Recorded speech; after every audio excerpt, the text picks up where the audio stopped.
Bonjour à tous, bienvenue dans cette nouvelle vidéo qui est en fait le premier épisode de toute une série de vidéos que je vais faire sur une grande expérience comparative pour essayer d'avoir à la fois les plus beaux plants de tomates et par la suite les plus belles récoltes de tomates.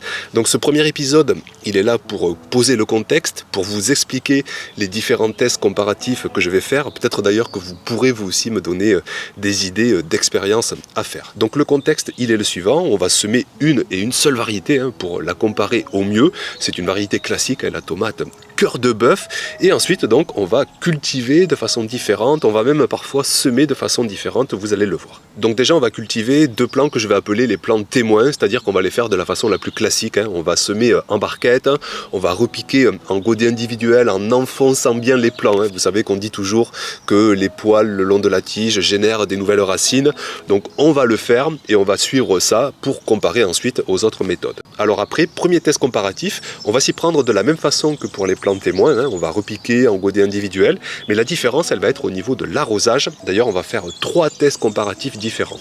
Donc plan classique, on va arroser avec de l'eau, tout simplement. Première situation différente, on va arroser non pas avec de l'eau, mais avec de l'urine diluée. Peut-être que vous le savez, sur ma chaîne, j'ai de nombreuses fois abordé ce sujet. Dans l'urine, il y a de l'azote. L'azote participe à avoir des plants vraiment vigoureux. C'est une ressource première pour la croissance des plants. Donc on verra si d'apporter de l'urine diluée, on va avoir une meilleure croissance que les plants témoins. Autre situation au niveau de l'arrosage, plutôt que de mettre de l'urine diluée ou plutôt que de mettre de l'eau, toutes les semaines, je rajouterai un petit peu d'engrais organique liquide. Donc de l'engrais organique, c'est de l'engrais à base de matière organique naturelle, végétale ou animale, notamment de la vinasse de betterave par exemple. Alors il y en a déjà dans des terreaux de qualité comme celui que j'utilise, mais on va voir si de rajouter un petit bouchon, là vous voyez c'est ma bouteille de l'année dernière, vous voyez ce que j'ai utilisé, donc c'est vraiment très peu. Donc on va voir si d'en utiliser, on va avoir une meilleure vigueur.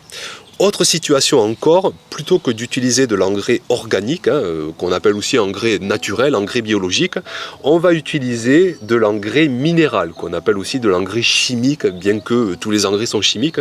Simplement dans l'engrais minéral, on a de l'azote qui est déjà minéralisé, donc qui est très vite disponible par les plants. Moi, j'utilise jamais ces engrais minéraux quand on a une approche biologique, c'est vrai que c'est pas fun, mais juste pour observation, et ce sera aussi l'occasion de reparler de ces engrais, de ces différences d'engrais. J'ai envie aussi de comparer et de voir si un engrais minéral peut avoir un effet vigoureux sur les plants. Donc là aussi ce sera intéressant, même si le sujet est un peu sensible, mais ça ne me dérange pas de l'aborder. J'ai les connaissances, j'ai l'expérience pour en parler au mieux. Autre comparaison ensuite, ça va être cette fois-ci non pas sur l'arrosage, mais sur le terreau, sur le substrat dans lequel on va planter nos plants. Donc, plan témoin dans un terreau de qualité, un terreau riche en engrais organiques. Comparaison, on va planter 2 plants dans du compost maison, 100% de compost maison. Moi j'ai un compost vraiment, mais j'appelle ça de l'or noir, je trouve ça génial. Alors le compost, on dit souvent que c'est un engrais, c'est pas du tout un engrais en fait, c'est ce qu'on appelle un amendement, c'est avant tout du carbone. Là aussi j'y reviendrai dans les prochains épisodes.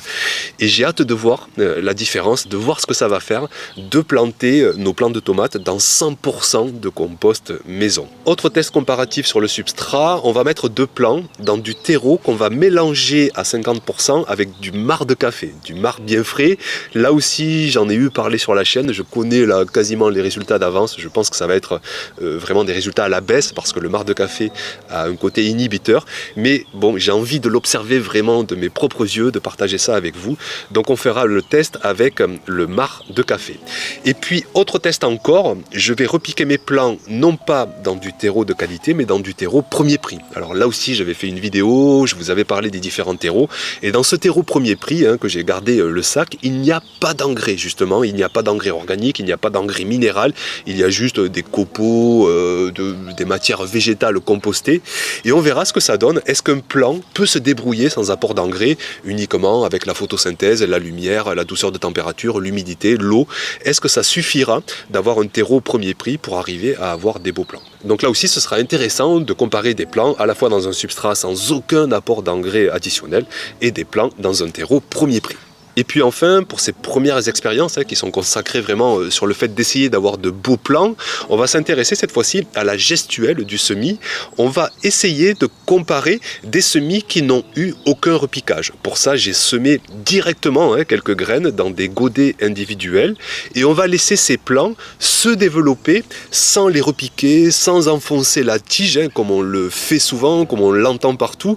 Vous savez peut-être que l'année dernière, j'ai un petit peu remis en cause, entre guillemets, le fait qu'enterrer les plants de tomates n'était pas forcément toujours une solution optimale, que les poils qu'on voit le long des tiges ont aussi un rôle très important pour être au contact de l'environnement, pour se protéger des ravageurs. Ces poils ont vraiment un rôle très important et les enfoncer dans la terre, certes ça peut générer des racines additionnelles, mais ce n'est pas forcément quelque chose de positif. Et ce qui sera intéressant donc, c'est de comparer des plants qui ont été repiqués profondément, qui ont ensuite été plantés profondément, avec des plants qui ont été semés dans des godets sans être repiqués, sans être ensuite plantés profondément en pleine terre.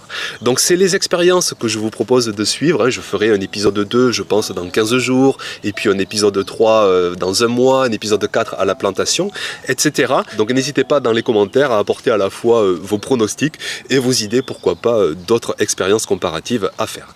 Donc voilà pour ce premier épisode, merci pour votre attention et on se retrouve donc très vite, d'ici je pense 15 jours, pour un prochain épisode sur ces expériences comparatives de tomates. À bientôt, ciao!